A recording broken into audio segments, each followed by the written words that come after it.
name is David Bradley.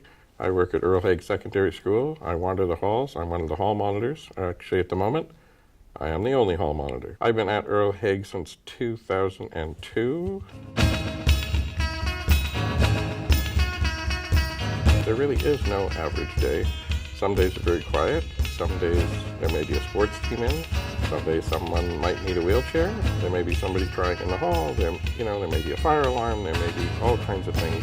I walk in every morning. I really have nothing to do, but I'm very busy doing it. Ah, yes, the hat. Well, it started off empty, but then little by little, I would add things. Actually, I can even take it off. I have things from the school. I've got Kennedy.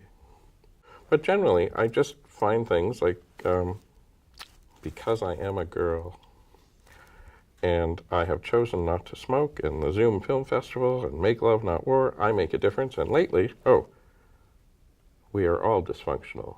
Get over it. When I'm around the school, I would rather be easily seen from a distance.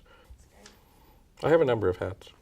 I wear, quite literally, I wear many hats at the school, and figuratively. I've been in the ballet 5 times now over the years, 3 times as a cowboy ballerina and twice as a butterfly. I don't really dance, though. I appear.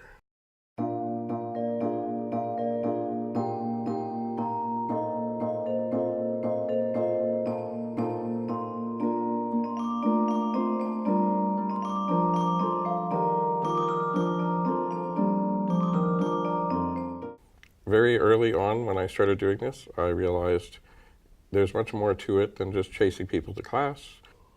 If someone is in distress and I think they're going to do something bad to themselves or they're going to be hurt, I can't not help. But they don't get it. I would rather inspire them to go in the right direction or to do better. And that's a fine art of trying to, give options, but not just say, just do it this way. But unfortunately, we have now come upon people who are more likely to want to control, and that does not work. And when they try that with students, it doesn't work. When they try it with teachers, it doesn't work. When they try it with anybody, it doesn't work. The people who inspire and build up goodwill actually have more control than the people who try and control everybody. Some people who may see this, who will be nameless, won't like what I just said. But really, if it was their kid out on the street who was freezing, they don't want to hear later on, well, don't worry, everybody followed all the board's procedures, but unfortunately your daughter died. They want to hear your daughter's safe, your daughter's fine, and this is, it may not have been according to whatever rule book, which does not exist. I'd rather help them live. There was a boy in drama, very talented. He did his stuff in class. He would not try out for any plays or do anything. And the teachers were all like, what is wrong? Why won't he? So I was talking to him one day and I said, you could do much more. And he always seemed to have barriers as to why he couldn't do things. And he said, you have to have an agent, and you have to get all these headshots, and you have to do all this stuff. And I said, no, I don't think so. And so a couple of weeks later, I saw an ad. So I printed it out, and I went to him, and I said, I'm going to get on that show. And he said, you can't. Do you have an agent? No. Do you have headshots? No. Do you have? No. I said, no. I said, I'm going to get on.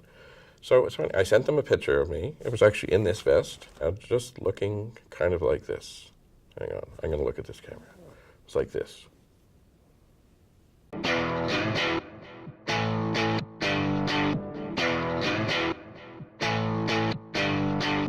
So I went back and told him this, and little by little, I believe he did start to try. But it all came about because of that kid who wouldn't do anything, and I went out to show him that just go try. So that's how I got the commercial. That's how I've been in. I should write down the names of the shows I've been in. I don't remember. But I guess the most fulfilling of all of them would be the times I have come upon situations where people were really thinking of suicide, pondering suicide, or even getting ready to attempt suicide, and somehow I was able to pick up on this or, do something. There was one time I remember it was cold, it was miserable. I was walking out the front of the school at the end of the day. There was a girl sitting on the bench near the office, and it was a blizzard almost. But I thought, something is not right here, and sat down and said, "Are you all right?" She, of course, said, "Fine. I'm fine. I'm perfectly fine. I'm just waiting to be picked up." But apparently, on that day, at that time, while she was sitting on the bench, she was going to go and jump in front of a subway train. And the only reason she didn't is because I came over and said, "Are you doing okay?" I had no clue for 2.5 years. I think he first approached me because he sort of saw in me that something was wrong. And I think that I continued to go back to him because he just sort of has this aura about him that's just screams safe space. Honestly, I don't know where I would be if I hadn't gone to that school at that time. Because when I first got to Hague, I had recently come out as female to male transgender. One thing that Dave has always really helped me with is I have what they call an invisible disability, which is basically, it's called Ehlers-Danlos syndrome, which basically means that my joints dislocate themselves and it causes a lot of pain.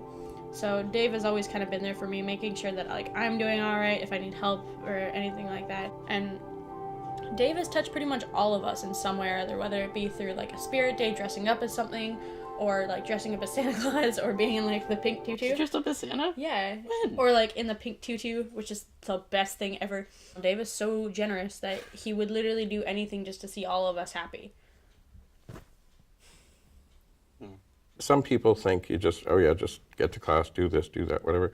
But really, it's just, I do everything possible to make myself a reasonable and viable alternative if somebody is in any state of trouble or distress, big, small, whatever. So kind of like 911, I try and make myself an option.